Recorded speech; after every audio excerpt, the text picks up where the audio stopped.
New York, New York, November 17, 2017, 12 days since land, air and seaports in Yemen were closed. Aid agencies are appalled by the complacency and indifference of the international community regarding the historic humanitarian disaster now unfolding.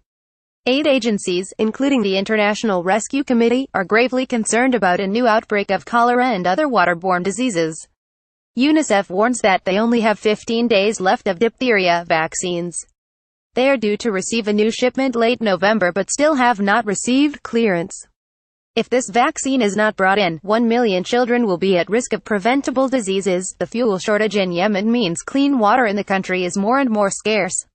Water networks are closing by the day as fuel for the pumps runs out and pipes run dry. The lack of water poses grave risks to young children most of all.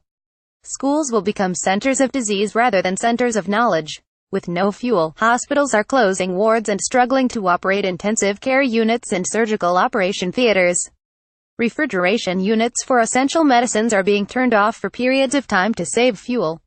Doctors, some of whom have not been paid for 10 months, are asking NGOs and UN to share their small supplies of fuel to run their life-saving generators. NGOs are citing 1 month fuel supply only. Agencies are starting to double the value of the cash distributions to the most vulnerable people. This will enable people to buy and stock food for the coming cold winter months before prices rise beyond their means.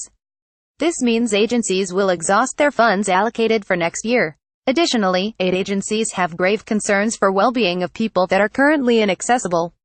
The country's stocks of wheat and sugar will not last for longer than 3 months if cargo vessels are not allowed to discharge in Hodeida, the country's only deep-water seaport, in the next few days.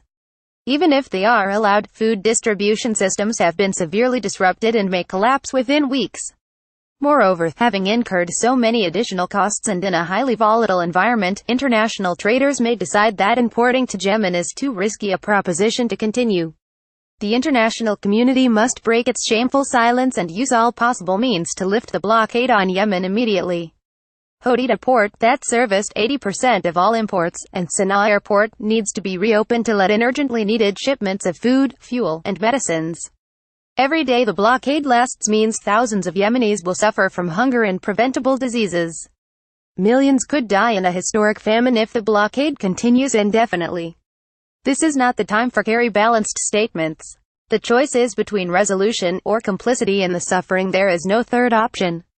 Signed on by ACF, Acted, ADRA, CARE, DRC, Handicap International, International Rescue Committee, Médecins du Monde, Mercy Corps, NRC, Oxfam, Relief International, iWorld Relief Germany, ZOA.